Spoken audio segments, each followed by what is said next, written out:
The American labor force. We're basically going to do a short little unit on this. We're going to go over what is a union, what are the three theories of wages, 6 items that are included in collective bargaining, affirmative action, what are the pros and cons that define it, what is comparable worth, what is sexual harassment, 3 pros and cons of unions, and then what are labor conditions in the U.S.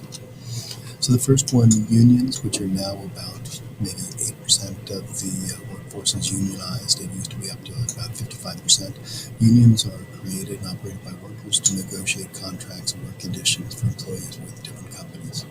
There are pros and cons. Pros are they negotiate contracts. I'm in a union and they actually do it for me, so I don't have to go to any meetings or worry about this. They get better agreements on all the different things that they negotiate on. Normally, if you have a union, you have higher wages, and it's democratic. We actually vote on people who will negotiate for us. We vote on the contract. We vote on things, so it's very democratic.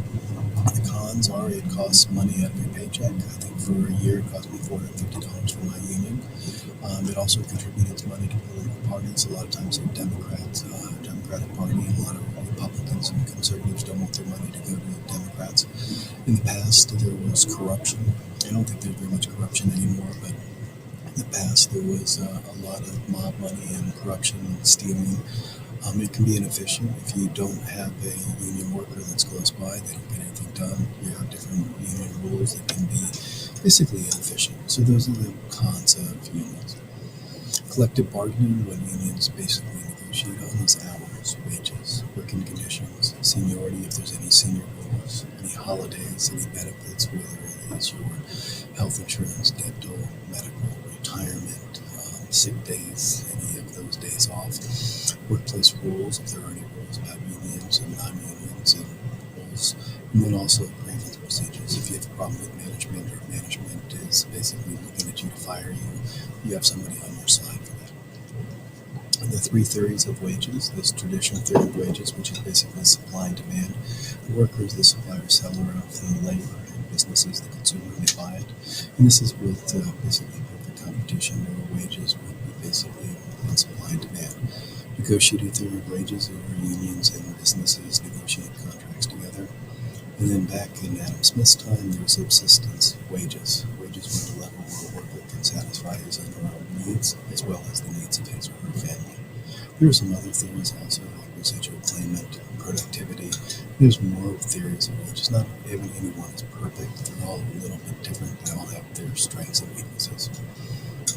Some labor issues, things that we're going to talk about in class. Affirmative action, that's where all things being equal. When 2 people are considered for a job or school or contract, you give the job or the contract or the school, you give that to the minority instead of the majority to cure past wrongs. Pros of this, it gives more opportunity to minorities. It opens doors to jobs for minorities. Also, it works, and it's actually been effective. More minorities in college, more minorities are getting jobs, and they're actually getting contracts. The con is there's reverse discrimination, and many whites would say it's unfair because they're being discriminated against. Comparable worth is the idea that men and women should be paid equally, compensated equally for work requiring comparative skills, responsibilities, and effort.